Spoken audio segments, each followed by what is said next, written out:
পাথর তুলে রাস্তায় ঘুমন্ত কুকুরের প্রাণে মেরে ফেলার চেষ্টার অভিযোগ উঠল জলপাইগুড়ি শহরের মহামায়াপাড়ার যুবকের বিরুদ্ধে।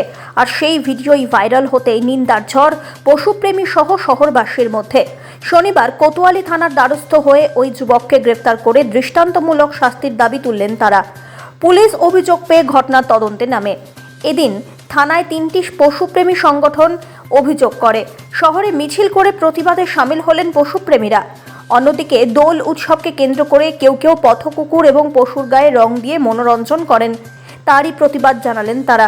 দোলের উৎসবে যেন কোনো পশুদের গায়ে রং না দেওয়া হয়, এই দাবি তোলেন পশুপ্রেমীরা। এ বিষয়ে সংগঠনের সদস্য উত্তম দাস জানিয়েছেন, পথকুকুরকে পাথর দিয়ে মারার ভিডিও ভাইরাল হয়েছে।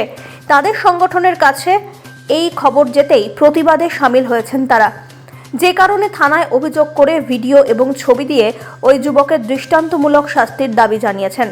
অন্যদিকে দোলে যেন কেউ পশুর গায়ে রং না দেয়, সেই দাবিও তুলে ধরা হয়েছে।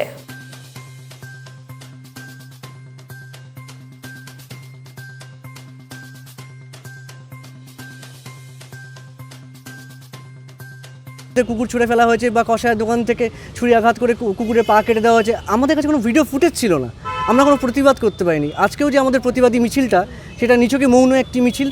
আমাদের প্রতিবাদের ভাষা তাকে ধরে নিয়ে পেটানোর উদ্দেশ্য না। আমাদের প্রতিবাদের ভাষা হওয়া উচিত আমরা আইনের হাতে তাকে তুলে দিতে চাই।